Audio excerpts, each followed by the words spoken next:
Shalom semuanya. Tahun 2022 adalah tahun paradigma yang baru. Secara umum, arti dari paradigma adalah sebuah cara orang memandang sesuatu. Paradigma yang dimiliki seseorang mempunyai peranan penting untuk menentukan bagaimana ia bersikap kepada kejadian yang dialami dan meresponi hal-hal yang terjadi dalam hidupnya. Saat kita mendengar mengenai paradigma yang baru, tentu kita berpikir, jika ada paradigma yang baru, pasti ada paradigma yang lama. Mari kita bandingkan keduanya. Perbedaan pertama adalah paradigma lama adalah hasil kejatuhan manusia di dalam dosa. Sedangkan paradigma baru ada proses manusia menerima karya salib Kristus di kayu salib. Perbedaan kedua, paradigma lama berasal dari dunia. Sedangkan paradigma baru berasal dari Bapa di sorga. Perbedaan yang ketiga, manusia yang memakai paradigma lama berpandangan semua untuk diri sendiri. Sedangkan orang percaya yang memakai paradigma yang baru mempunyai fokus untuk menyenangkan Tuhan. Perbedaan yang keempat, tujuan dari manusia yang memakai paradigma lama hanya semata-mata ingin dihormati dunia. Di sisi lain, orang percaya yang memakai pandangan yang baru mempunyai tujuan untuk membawa penghormatan hanya kepada Tuhan.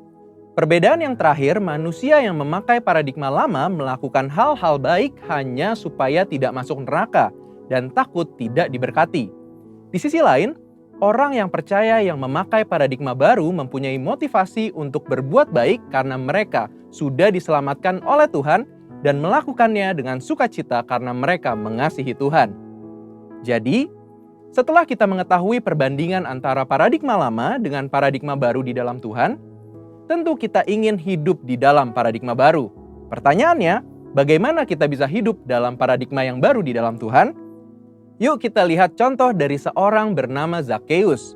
Zakheus adalah seorang pemungut cukai yang hidup di kota Yeriko, di mana pada zaman itu pemungut cukai dipandang hina karena dianggap melakukan pemerasan. Namun suatu kali, saat mendengar Yesus datang ke kotanya, dia memanjat sebuah pohon supaya bisa melihat Yesus. Perjumpaan dengan Yesus terjadi saat itu. Setelah bertemu dengan Tuhan Yesus, paradigmanya berubah. Tukang peras ini seketika menjadi murah hati. Saat itu juga dia berkata bahwa setengah harta miliknya akan diberikan kepada orang miskin. Dan jika ada yang pernah diperasnya, akan dikembalikan 4 kali lipat.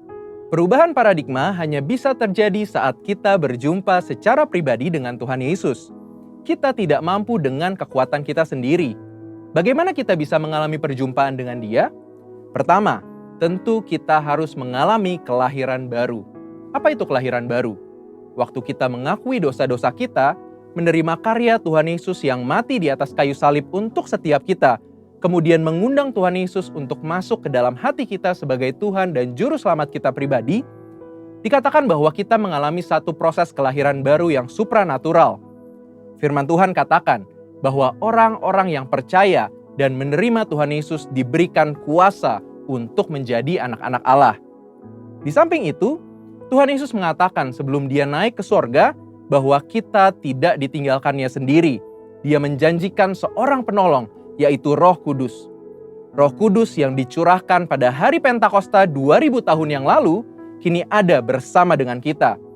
Bahkan sesuai dengan yang disampaikan oleh gembala pembina kita Pak Niko, bahwa kita sedang dalam masa Pentakosta yang ketiga, di mana Roh Kudus sedang dicurahkan dengan dahsyat, yang akan membangkitkan generasi Yeremia yang mencintai Tuhan Yesus dan menghasilkan penuaian jiwa yang terbesar dan yang terakhir. Roh Kuduslah yang akan memberikan kuasa kepada setiap kita untuk mengalami perubahan paradigma. Seperti yang dikatakan oleh Rasul Paulus, supaya kita tidak menjadi serupa dengan dunia ini, tetapi berubah dalam pembaharuan budi sehingga kita dapat mengetahui kehendak Allah, apa yang baik, yang berkenan kepada Allah, dan yang sempurna. Inilah paradigma yang baru itu. Namun, selain kita mengalami perubahan paradigma karena menerima anugerah keselamatan di dalam Tuhan Yesus dan pertolongan Roh Kudus, kita juga perlu berusaha untuk tidak menjadi serupa dengan dunia ini. Hal penting yang harus kita ingat adalah kita hidup di dunia ini hanya sementara. Firman Tuhan katakan, dunia ini sedang lenyap dengan segala keinginannya, tetapi orang yang melakukan kehendak Allah tetap ada untuk selama-lamanya. Biarlah kita fokus kepada kekekalan dan hidup selalu untuk melakukan kehendak Allah. Satu lagi, kita mengalami perubahan paradigma saat kita membaca firman Tuhan atau Alkitab. Membaca Alkitab dengan tekun akan merubah cara pandang kita menjadi sesuai dengan kehendak Allah. Karena di dalam Alkitablah dituliskan semua kehendak Allah bagi setiap kita. Nah, karena kita sudah lahir baru, sudah menerima Roh Kudus dan kuasanya yang dahsyat di masa Pentakosta ketiga ini, yang perlu kita lakukan supaya memiliki paradigma yang baru ialah, yang pertama, hidup tidak serupa dengan dunia ini. Yang kedua, tekun membaca dan mempelajari Alkitab. Dan yang ketiga, ikuti tuntunan Roh Kudus setiap hari. Mari kita hidup dalam paradigma yang baru dengan sukacita karena Tuhan Yesus sungguh mengasihi setiap kita. Untuk artikel lengkapnya dari tim teologi kami, silahkan klik link yang ada di atas atau scan QR Code yang tersedia. Tuhan Yesus memberkati.